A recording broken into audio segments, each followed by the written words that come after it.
5 luxury watch brands you didn't know about.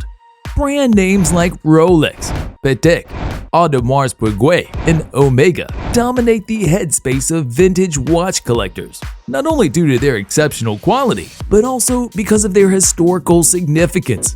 These are names that have been around for decades, and in some cases, for centuries. They've come to help define what the watch industry is today. But these legacy brands aren't the exclusive purveyors of significant, lust-worthy vintage watches.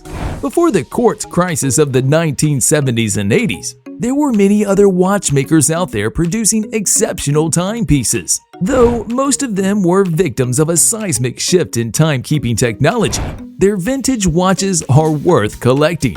Some of these brands were calling forgotten, indeed disappeared completely, and are barely known today, even to many collectors. Others might have survived quietly or in name only, perhaps acquired by a corporate group and relegated to producing low-quality watches that don't do their historic names justice, and which watch enthusiasts ignore completely. The popularity of vintage watches has even seen some brands return from obscurity. Vintage watches from each of the following brands present opportunities for discovery and some great values. Welcome to another episode of Top Watch TV. If you enjoy this type of content, then subscribe and hit the bell icon so that you never miss out on any of our latest and greatest uploads. Court de Bear. Court de Bear's roots go all the way back to 1790, when watchmaker Abraham Louis Julliard opened up his watch store in Court de Bear, Switzerland. However, the name wasn't used until the mid-19th century. Not much is known about Court de Bear. Its records were lost in a fire in the 50s, but it was considered a high-end brand in its day. It is perhaps best known today for accurate railway watches supplied to the Turkish and Italian railway systems, the latter of which were sold under the Perseo brand name. Court de Bear also produced some of the world's first jumping hour watches in the 1890s, when it acquired the rights to use a jumping hour movement made by watchmaker Joseph Paulweber. The movement was more famously used by IWC. Court de Bear eventually produced a jumping hour wristwatch in the 1920s. Supposedly, it even built the movement that formed the basis for the Rolex 618, which was used in old Panerai watches. Despite this watch-making legacy, Court de Bear eventually became a victim of the so-called quartz crisis and shuttered. The remnants of Court de Bear continue as Perseo today, though it's an entirely different company than the former juggernaut it once was. Elgin.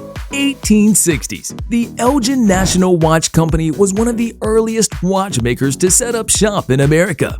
It was also the biggest. Throughout the late 1800s and early 1900s, its factory complex was the largest dedicated watchmaking facility in the world. And over the course of 100 years, the brand made around 60 million timepieces. Elgin was able to achieve such incredible production numbers by being an early adopter of mass production methods, using interchangeable machine-made parts. Much like other American watch companies, Elgin had a hard time keeping up with competition from Swiss watchmakers who had been bolstered by Swiss neutrality during World War II in the 50s and 60s, and eventually shuttered production in 1968.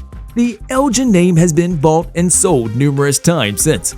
Any modern watches bearing the Elgin name are in no way related to the once historic American watchmaking powerhouse. Elgin made lots of pocket watches, as many American watchmakers during their heyday, but the brand was an early producer of wristwatches and made some excellent time-only pieces. It also made watches for the U.S. military, notably the iconic A11, as well as some unique and innovative designs like the direct read, which displayed time on disc long before it became a trend. Given their ubiquity in America, vintage Elgin watches are relatively cheap to acquire and service, with most models selling for just a few $100s on the vintage market. Anycar. Anycar was founded in 1914 in La Chaux-de-Fonds, Switzerland by Arista Racine, whose last name you might notice is Anycar when spelled backwards. What started out as a relatively humble operation quickly grew as the brand distributed timepieces to Eastern markets like Russia and China, where the brand became exceedingly popular. Following World War II, the watchmaker upped the ante, producing its own movements in-house, as opposed to relying on supplied movements and building tool watches that were, by most accounts, exceptionally reliable and affordable. It even touted its watch movements as being ultrasonically clean. Anycar's peak seemed to be in the 1950s and 60s. In 1954, it produced its first movement with chronometer certification from the Neuchatel Observatory. Around the same time, the brand supplied its diver, the Sea Pearl 600, to mountain climbers, most notably a group of Swiss mountaineers who scaled to the top of both Mount Lahoste and Everest in 1956. A few years later, the U.S. Navy evaluated and used the Sea Pearl, which it compared favorably to the Rolex Submariner. Anycar, like many watchmakers, faced its downfall amidst the so-called quartz crisis of the 70s and 80s, despite the fact that the watchmaker was part of the Swiss consortium to develop the Beta 21, one of the world's first quartz movements. By the late 1980s, the company went into insolvency and was purchased by a Wang Ming Hung, a Hong Kong-based watch and jewelry company. Today, Anycar still makes watches, though the brand is mostly distributed in Asia, where it remains a strong seller arena in Black Pin 50 Fathoms, considering its performance and low cost. Gruen. Like Elgin, Gruen used to be one of the biggest watch manufacturers in the U.S., founded in Cincinnati in the 1870s by German-born watchmaker Dietrich Gruen, who would later change the name to Gruen. The company went through several name changes until it just became the Gruen Watch Company in the early 20th century. It was notable for being an American company that produced its own movements in Switzerland. The company maintained a movement production facility in Biel, but its watches were still adjusted, dialed, and cased in the US. Gruen introduced many innovations in watches. Gruen himself invented the safety pinion, which prevented damage to the movement if the mainspring broke, and was incorporated into Gruen movements. Gruen also experimented with watches using super thin movements, known as the very thin, and its boldest design, the Curvex, put a curved movement design in a curved rectangular case. Curved rectangular watches meant to conform with the wearer's wrist, and they were popular at the time, but used flat movements. Using a curved caliber allowed the inner workings to be larger and more robust, but the watch itself remained thin. Its doctor's watch was also notable. In 1953, the Gruen family sold their interest in the company, and by 1958, the company had been broken up.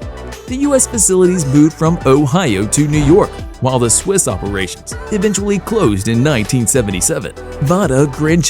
Like most other watchmakers on this list, Nevada Gruen has a history that stretches back to the 19th century, but the brand really came into its own following World War II, when it took making seriously rugged sports watches. Perhaps the best example of this was the Antarctic, a simple three-hand watch deemed anti-magnetic and waterproof that was built for and worn during Operation Deep Freeze by members of the U.S. Navy during the International Geophysical Year. It survived the unrelenting cold, an impressive feat, yet it remains relatively unknown compared to other exploration watches from the era, like the Rolex Explorer and the Jaeger-LeCoultre Geophysic. Nevada would continue to build other rugged watches into the next decade.